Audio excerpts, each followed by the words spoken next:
Hey friends, welcome back. This is Tin Manly, photographer based in Los Angeles. So winter wildlife photography is a dream for many landscapes and wildlife photographers, but it's not as romantic as it sounds. If you're not careful, you can get into deep danger.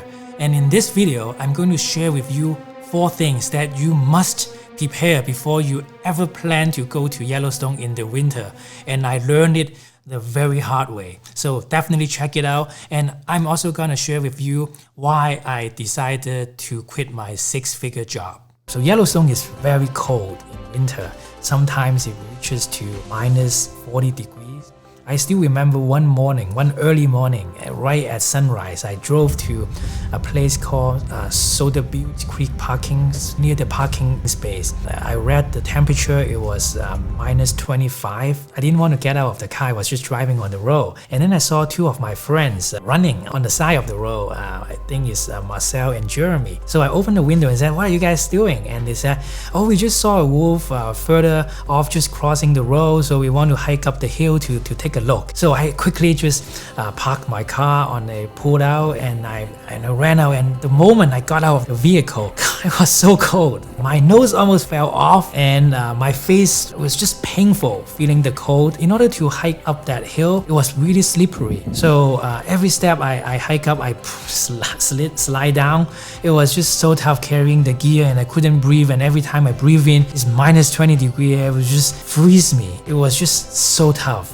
But it was so much fun. So at the end, we hiked up that hill and we didn't see any wolves. It was just so exciting. Another thing is, in the winter time, in heavy snowfall, the road in the northern part of Yellowstone near Lamar Valley, you can't really see the boundary of the road. If you drive just a little bit off on the side of the road, the vehicle would just fall off. And then when it fall off that curb, is it called a curb? There's no way you can come back up unless you ask for help for people to tow you out. Even when I was super careful when I was driving in this winter trip, I still fell off twice and I had to be towed. Well, actually one time I get towed. The second time the car almost went off, and before it did that, I actually got out of the vehicle and tried to really clean up the snow nearby and see if I can get back up. At the end, I spent 2 hours to dig my car out. I was all sweaty. Most important thing is I hope nobody saw that. Saw how stupid I was to drive off the road. Number 1 thing that is really dangerous is driving off the road. So there is only very limited number of parking and pull-outs. You're not allowed to park in the middle of the road, even if you want to stop and take photos. I still remember one of the mornings when I was driving into the park, I saw the legendary videographer, Bob Landis. He was the videographer for many of the famous Nat Geo videos. So I saw him parked in front parking space, and then there were some cars in front of him stopped in the middle of the road. So I pulled into the parking space and asked him what is going on, and he said, well, the snow was too heavy and it got too deep. The vehicle in the front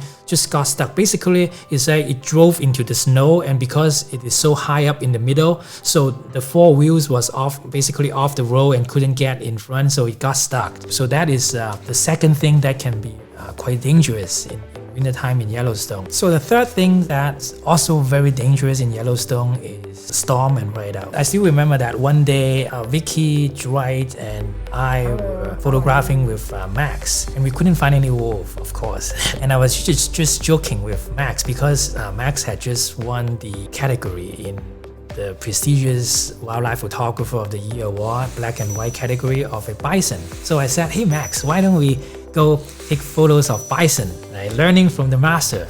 And he said, "Okay." So we all parked our vehicles, and then we saw a herd of bison about 500 yards away from us. So we decided to slowly walk closer to them. Probably less than 2 minutes after we walked out with our tripod and camera, snowstorm just came, and within a few seconds, it's complete whiteout. It was crazy. That was really the first time I experienced this kind of severe snowstorm. How severe it was is that I couldn't even look at the direction where the snow was coming from, because it felt like being blasted with broken glasses. It was really painful if you look at it. guess what I did during that moment? So first I tried to stick the tripod on the ground and trying to hold on because the wind was just so strong.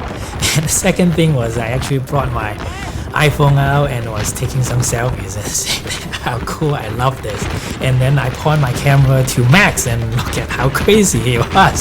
So I guess we were all crazy people. So at first I thought I was crazy, but turned out there are a lot of crazy friends and they became some of my best friends there. When I was a kid, I wanted to become a medical doctor. But growing up in a Chinese family, the only thing that my parents wanted me to do is to become a wildlife photographer. So each year there is this public entrance exam to the university, and the highest scoring students of that exam would be interviewed by the news media, and usually the journalists will ask them what's the plan, what do they want to do. And guess what? A few days ago, I think there were 6 or 7 students being interviewed, and 80% of them wanted to become a medical doctor, and then the rest of them wanted to become lawyers and investment bankers. So that got me to think, in the Chinese community, if you're good at exams, naturally your family or the society expected you to be one of these 3 things, right? The medical doctors, lawyers, and investment bankers. So that's the natural thinking. But what if the purpose of the creator of you is that you become the next Mozart or Beethoven, and just because you're doing good in exams and you realize that the only thing you could do is one of the 3 things, and even if you become kind of an okay investment banker, decent investment banker, wouldn't it be a big loss to the world or to yourself if your real talent is composing music? That is what I was thinking about. So after I finished my PhD in biomedical engineering at UCLA, I worked in a biotech company as an IT project manager for 10 years. What I find out is that every day after work, I would go hiking. I would just hike for hours, taking photos. And after 10 years, I felt that I needed a break. I was thinking about what I truly love. What Steve Jobs was saying in his Stanford commencement. You gotta find what you love. My father loved to bring me to a used bookstore in Hong Kong. He said, "Tin Man, you can pick up any book in this bookstore and it will be your birthday present." I walk around, guess what book I picked? I picked Photo Book of Wildlife, Wild Animal. And after that, I become absorbed by animal stories. When I was a kid, I loved to draw animals. And I didn't even dare to tell my friends because at the time, a good student is supposed to play violin, which I did, and play piano. And art is something that people just don't want you to do. So I didn't even dare to tell my friends of this hobby, this passion that I had. Quick pause. I'm very honored to be invited as judge for this year's Nature Photographer of the Year International Photo Contest. So make sure to check it out in the link below. And one day I came upon a book by one of my all-time favorite wildlife photographers, Michio Hoshino. The book is called Hoshino's Alaska and highly recommended. He is a legend, and in the book there are a lot of writings and a lot of photos. The photos are beautiful. It may not be all technically perfect, but that was in the 1970s. And people were still using film cameras and manual focus, so those photos are spectacular in that sense.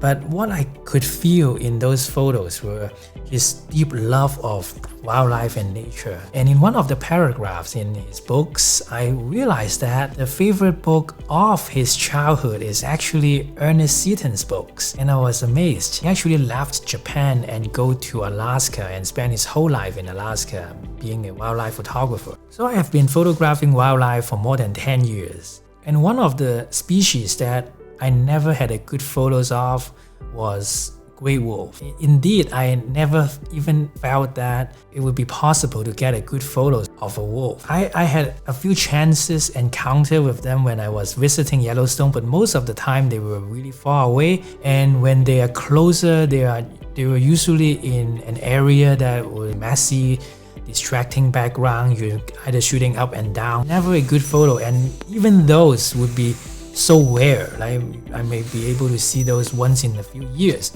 So getting a good photo of wolf was never even in my mind because I thought it was not possible.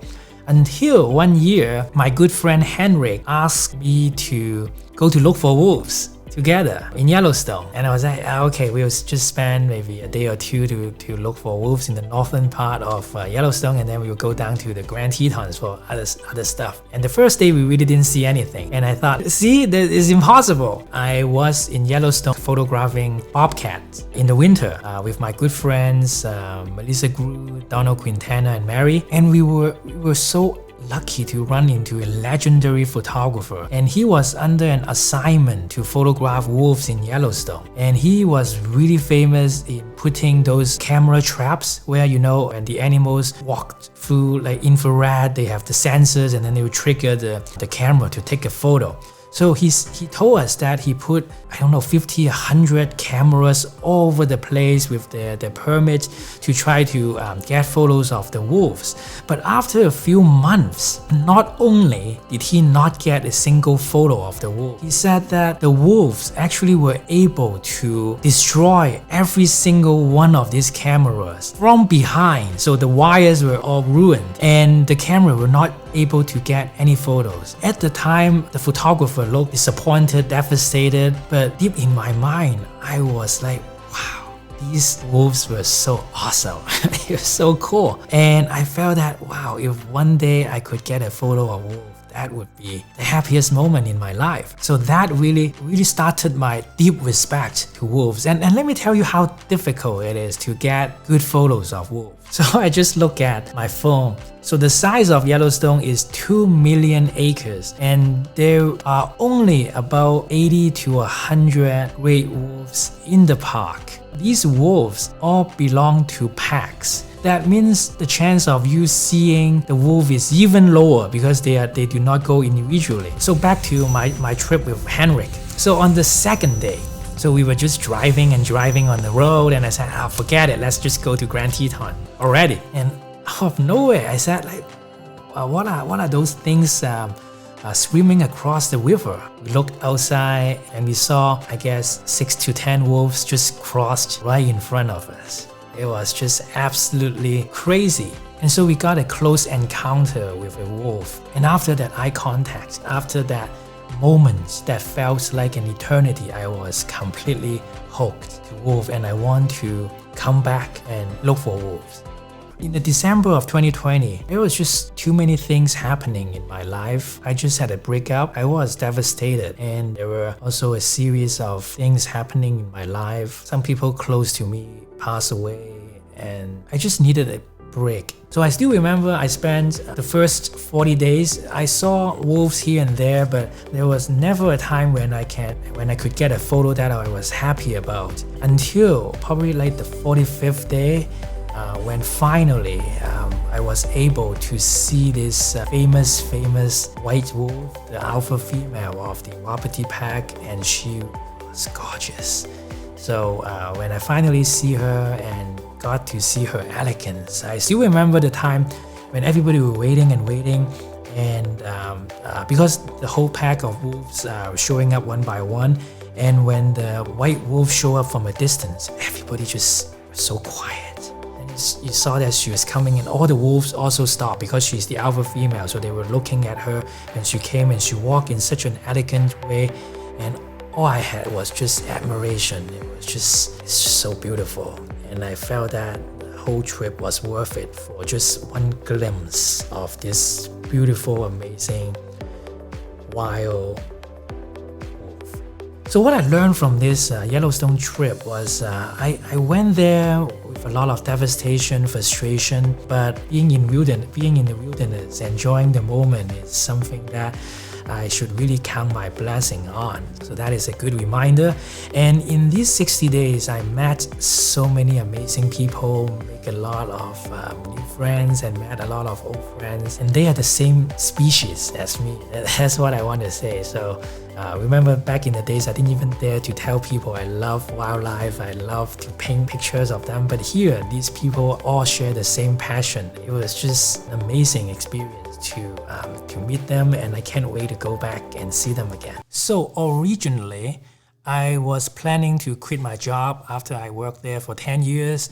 And then I'm going to take a year to just travel, take photos, relax, and just take a break from the cubicle life. And then I was going to apply for jobs in a startup or even start my own software company business, maybe making an app or something. But last year I was just having fun to try to teach an online photography class by myself, and turned out there were over 300 students taking my class. So with the earnings that I made minus the rate I was spending money on my camera, lenses, and gear, I think I can still survive another few months by eating instant ramen noodles every day. So we'll see. If you don't see me anymore, you know what happens. So I hope that next time you go to Yellowstone, you stay safe. And if you have any questions or comments, please leave at the comments below, and I will talk to you next time.